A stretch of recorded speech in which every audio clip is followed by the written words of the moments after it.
Hi everyone, welcome to my YouTube channel again. Pushparasgiri here on this side. In this channel we will be discussing about the daily life interruption we face from the government or the banks and other institutions, and how much of a freedom are actually given to us.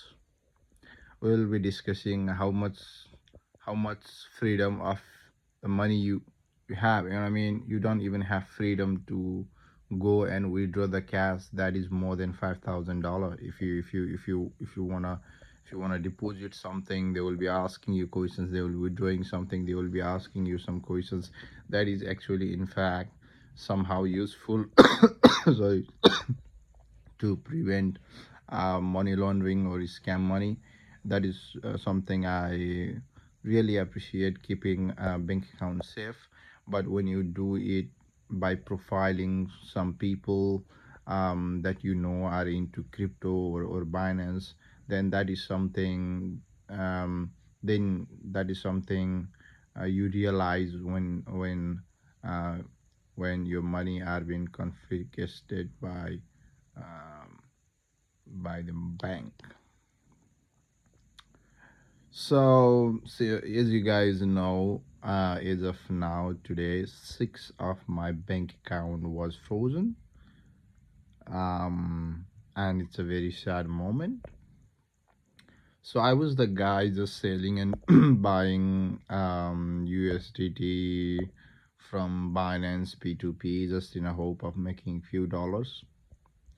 I'm a verified merchant in Binance, and if you want to know more story about me, you can go to my previous video and watch how three of the bank had blocked me before because some selling I did, few money came to my account, and that happens to be a scam money. Sorry, which I had no idea of.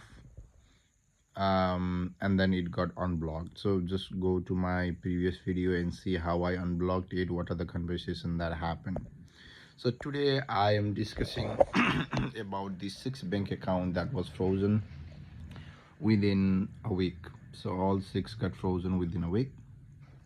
So first one is Westpac. So this is the second time Westpac froze my account. So but first time was a genuine block, because they suspected that some of the fund into my account, like $100 or $200, something like that, was from a scam source, which is understandable, and I appreciated it. I gave them 14 days time, and they unblocked it. I provided all the information as I could.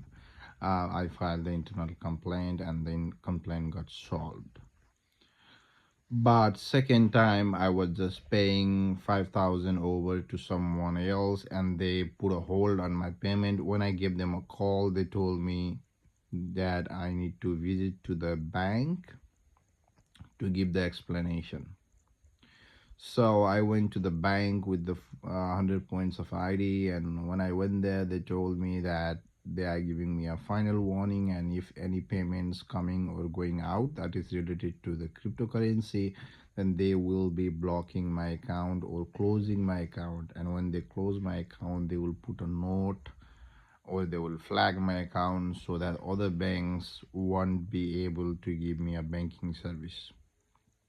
So this is how bad happened with me. And no matter how much I explained, I gave them proof.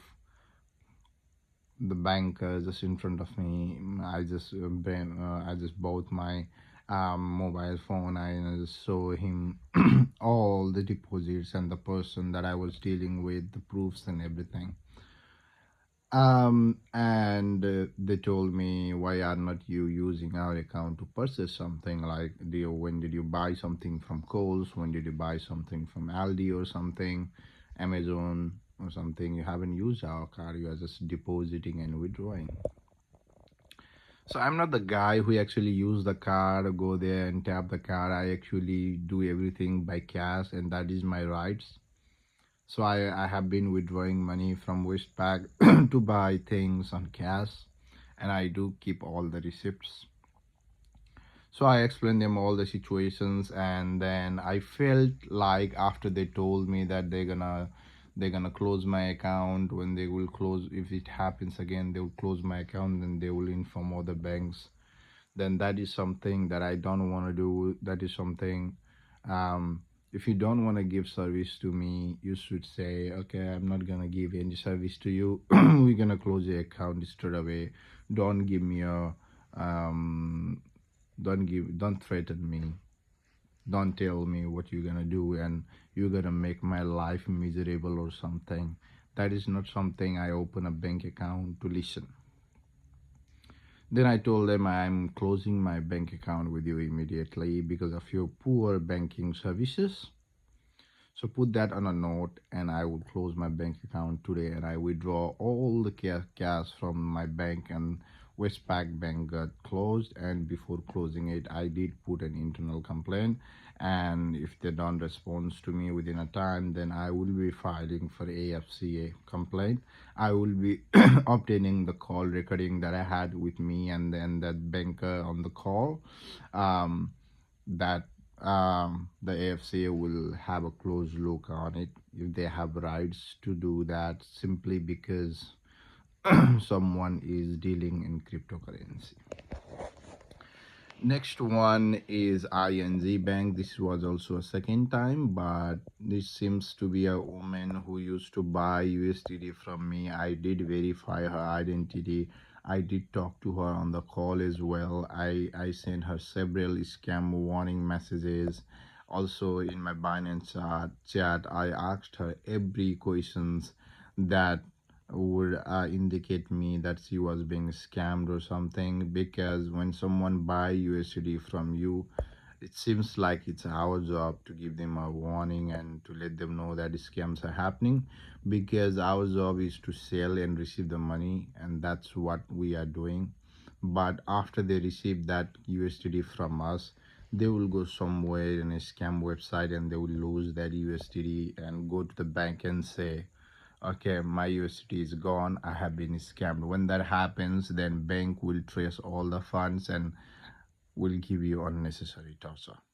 So they will give you unnecessary torture though you had actually did a legal trade. So if someone buys a car from you and then you receive the payment, the person drove the car, and then the car got stolen after you bought, then the person who bought a car cannot go back to the bank and say my car has been stolen, and the bank actually start asking the guy who actually sold the car to return the money back. Do you think that's that seems appropriate? Do you think after we sell something and then that person lost um, that crypto or a asset, the bank actually should ask money from us, or they should actually ask money from the scammer, or they should actually report a cyber crime and the cyber crime investigate on those field? That is something I do not understand. I understand the scam money came through and I had no idea about it, and I even don't know. Sometimes I verify 100,000%, but still there happens to be a scammer, or there happens to be a victim of a scammer. No matter how many calls you make to that person before you make a trade, sorry, and then no matter how much you ask, are you being directed by someone, are you buying it for someone, do you know the scams happening in Binance? That person says, yeah, I know everything. I know everything. It's just for me. I'm just buying Bitcoin for a long term hold and this and that. And later, after they get scammed, they actually text you back saying, hey, I have been scammed. Is there any way to reverse everything?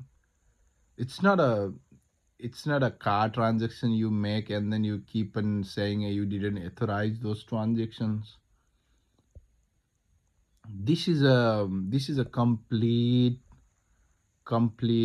what do you say, um, loophole for the scammers. When a bank really do not go after the scammers, the government do not go after the scammers, and they go after you simply because you have those funds. What about the USDT? If you seriously want your money back, why don't you give me back the USDT you just received? I don't care if you got scammed somewhere or not. I can sympathize on that situation, but I cannot give you the money for free that I just sold you. Because to get that USDT, I had to pay similar kind of fund to got that USDT into my account. So I suggest everyone who had zero knowledge about the crypto, don't come into the crypto. And if you are being scammed by someone, just tell a bank truth. You bought something from him and you got scammed somewhere else. That should clear up the story. So this woman used to buy from me, and then she used to